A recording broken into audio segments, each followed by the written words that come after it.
حضرت واصلہ نے فرمایا یار میرے گھر میں سے میرے بھائی نے یا میرے باپ نے یا کسی نے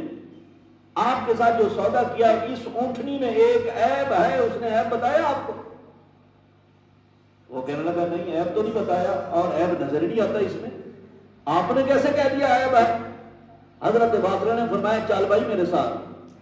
چل واپس گھر چلتے ہیں، میں تجھے پیسے لے کے دیتا ہوں، اونٹنیاں میں واپس کر، اپنے پیسے لے، بھائی تو نے حج کرنے کے لیے جانا ہے، سفر کرنا ہے، یہ سفر کے قابل نہیں۔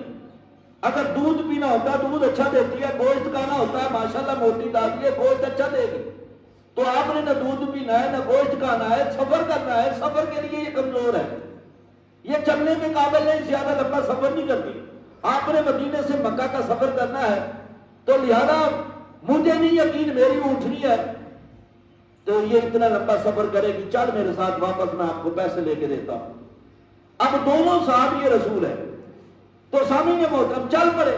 راستے میں اونٹنی خریدنے والے نے کہا یار تو مجھے یہ بتا، جب میں نے اپنی مرضی سے خریدی تھی اور میں نے چیک بھی کیا تھا، بتا تیری کون سی مجبوری تھی؟ میری مجبوری تھی، میں نے سفر کرنا تھا حج کے لیے، تیری کون سی مجبوری تھی؟ تو نے مجھے یہ پوچھ کے اس کا عیب بتا دیا ہے۔ تو صحابی رسول حضرت واصلہ رونے لگے، آپ فرمانے لگے یار میری مجبوری میرے کریم نبی کا فرمان تھا، میرے پیارے آقا کا فرمان تھا۔